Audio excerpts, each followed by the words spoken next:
You know how we're always told that success is some kind of secret hidden behind a million different productivity hacks? Well, what if I told you it's not a secret at all? What if it's just a system? Today, we're going to cut through all that noise and actually build that system, piece by piece. I mean, we are all just drowning in this sea of advice, right? New apps, new must-have morning routines. It feels like you're just constantly running but never actually getting anywhere. And this quote, it just hits the nail on the head. Real progress isn't found in all that chaos, but in that quiet, calm feeling of knowing you're actually on the right path. So have you ever found yourself with like 10 different browser tabs open on how to study for this exam or how to get ahead in your career? Yeah, you know that feeling. It's called analysis paralysis. You get so tangled up in learning how to do something that you never actually get around to doing it. Okay, so let's just get this straight. Success is not some hidden treasure you have to find. It's the system that you build from the ground up. And in this explainer, we're basically handing you the blueprint and all the core components to build a system that actually works for you. And here's our roadmap. It's super simple. We're going to start with the foundational rules, then move to your daily toolkit, and finally, the big picture frameworks. By the end, you'll be ready to start building your own system, like today. All right, first up, level 1, the foundational rules. Because look, before we can even talk about what to do, we have to get our heads right. We have to understand the mindset that really drives peak performance. First rule, the Pareto principle. You might know it as the 80-20 rule. And honestly, this is a total game changer. Think about it. Students who are tackling massive exams like the UPSC use this all the time. They find that critical 20% of subjects that are going to get them 80% of the marks. It's all about working smarter, not just harder. And this right here really shows you the difference. On one side, you've got the busy approach. You're putting in tons of effort but getting tiny results. And on the other, the strategic approach. Super focused effort that leads to massive results. So the only real question is, which side do you want to be on? Now, let's talk about the biggest enemy of focused effort, procrastination. We all know it. It's a super powerful force for sure. But here's the good news. It's also incredibly predictable. And if we can predict it, well, that means we can build a defense against it. So how do we fight this enemy? We can start with something called Parkinson's Law. Basically, it just means that work will stretch out to fill whatever time you give it. If you give yourself a whole week for a report, guess what? It's going to take you a week. But if you give yourself just one day, you'll find a way to get it done. By setting these tight, artificial deadlines, you create the urgency you need to actually focus. But look, sprints and tight deadlines can only get you so far, right? For real long-term growth, we need Kaizen. It's this Japanese philosophy, and instead of trying to make these massive, scary changes overnight, it's all about making small improvements every single day. It's about the patient, steady pursuit of just getting a little bit better. 1%. I know it sounds like nothing, doesn't it? But the real magic is in the compounding.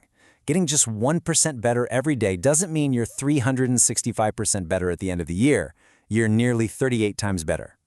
That is how tiny, consistent gains turn into absolute mastery over time. Okay, so we've got the mindset down. Now let's stock up our daily toolkit. These are the practical, in-the-trenches techniques you can start using to win the day every single day.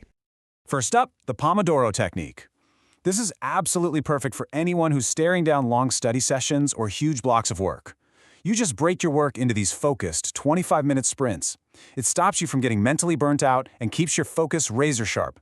It makes a really daunting schedule feel totally manageable. Next up, for making information actually stick, you have to forget passively rereading your notes. It's all about active recall. This means you are actively pulling information out of your brain. Use flashcards, do practice tests, or try something called the blurting method, where you just write down everything you can remember about a topic. This is how you fight that forgetting curve and actually remember things. And if you want to get to that really deep level of understanding, nothing beats the Feynman technique. The whole idea is simple. If you can't explain something in simple terms, you don't really understand it yet. This technique forces you to go beyond just memorizing facts and actually wrestle with a concept until it becomes crystal clear in your mind. So these daily techniques are awesome for getting stuff done day to day, but what are we actually working towards? To answer that, we need to zoom out. We need to look at level 3, the big picture, the strategic frameworks that are going to guide our long-term success. Now, you've probably heard of SMART goals before, but they are a classic for a reason. They're what turn a vague wish like, I want to get fit, into an actual plan. I'm going to go to the gym 3 times a week for 45 minutes and I will lose 5 pounds in the next 2 months. See the difference? One's a dream, the other is a target. And for those bigger career questions, Holland's model is an amazing guide. It basically argues that you'll be happy in your career when your personality actually fits your work environment. So, are you a realistic doer who likes hands-on work, or maybe an investigative thinker who just loves to solve complex problems? Knowing your type can point you towards a career path where you'll naturally thrive, not just survive. And then, when you're interviewing for that dream job, the STAR method is your secret weapon.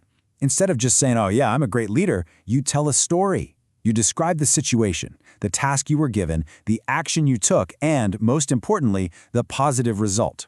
It's the difference between just listing a skill and actually proving you have it. Okay, we have the rules, we have the techniques, and we have the frameworks. Now, for the most important part, putting it all together and actually starting to build your system. Look, I get it. This can feel like a lot. But the goal here isn't to become an expert on everything overnight. Not at all. The goal is just to start. Just pick one tool that kind of speaks to you and just try it. That's it. Real progress begins with that one single step. So here is a simple, actionable challenge for you. This week, just try 3 things. First, pick one task and try to figure out the 20% of effort that will give you 80% of the results. Second, try one single, focused 25-minute Pomodoro session. And third, set just one SMART goal for the next 7 days. That's it. And just remember, building your own system is a process. It's not a one-and-done thing. You're going to try things. Some will work great, some won't. You'll adapt, you'll refine. Every single attempt is just a piece of data, guiding you from all these different attempts toward that one clear purpose. So, I'll leave you with this to think about. Out of everything we've talked about today, which single tool will you commit to trying tomorrow? Because the perfect system doesn't just magically appear. It's waiting for you to start building it.